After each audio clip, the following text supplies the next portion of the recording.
Well, speaking of feeling lucky and being on stage, you brought Nate Dogg up on stage to rock that Tambo, what, like a summer or two ago?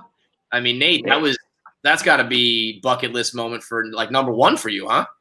Well, and you're forgetting the time that I blacked out, fell asleep on the tour bus, tried to smoke shrooms, and then woke up in North Carolina. You tried to smoke shrooms?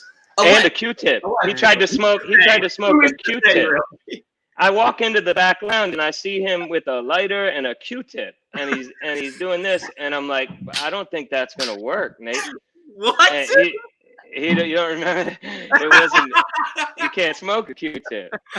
Oh man, how fucked up were you, Nate? Jesus Christ! I mean, that's their bit. Is they're like, let's see how fucked up we can get them and see if we can get them on the road to North Carolina. I woke up in Raleigh, North Carolina, with like fucking Gary DePizzo blowing his saxophone in my ear. Like, what the hell is going on right now?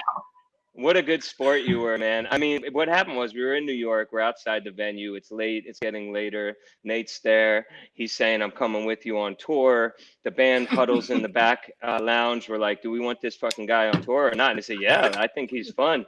And he went with it. He woke up literally the next day, did not know where he was, had no idea where he was.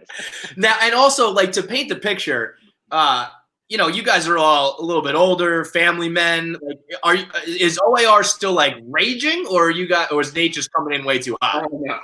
No. Like we want to have a good time. We know for a fact that we got this fun job. We take it very, very seriously, but we love to have fun. We're out there to have a good time, and we balance it out. We take good care of ourselves, or we are serious about our health and everything like that. But we also enjoy our time on the road. And Nate adds people like Nate adds something when he's around us. He makes us we have a great time. He's a very smart person, very fun, and we talk about things, and we enjoyed having him on the road. He's been out a bunch of times hanging with us. The California trip was dope. I flew into Oregon. I love it. I love it how you're just like, oh yeah, this trip, that trip, whatever, you know. It was great. I flew into Oregon. We took the bus down. We stopped in wine country, Mountain Winery. We almost died that night. I don't know if I've told that story. Our bus skidded sideways down the entire mountain, and the bus driver was like, yeah, we were an inch from just going over. Like, Mark doesn't like talking about it, I don't think.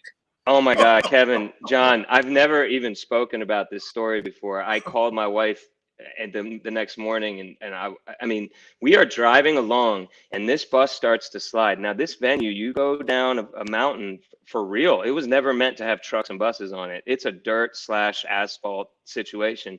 We start to slide, and you know, in a dream when you're falling and you wake up like an Inception, the kick. Yeah. It was like that, and we were absolutely about to go over, and sadly. And a week later, a bus did go over, and they did lose somebody. So Nate was there, and man, we righted that ship.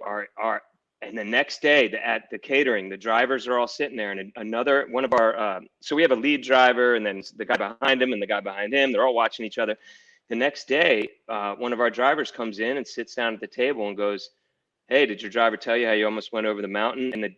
And our driver, I mean, white as a ghost, just like, oh my God, it was close. So Nate's, you know, that wasn't fun, Nate, but he mostly brings fun. What if they were like, you know, what if the driver was like, you know, I accounted for everything, but there was an extra like 150 pounds that we just didn't see coming. I mean, and that would make sense in this whole conversation you guys have had this session. Would be like Nate would get shit for that. Somehow it falls on Nate. So if I was responsible for the death of OAR, fuck. Hey, I'll tell you what, it would have been a lot of blog hits, Nate. It would have I'd write that blog. I'd write Nate killed OAR. Silver lining, buddy. Silver lining.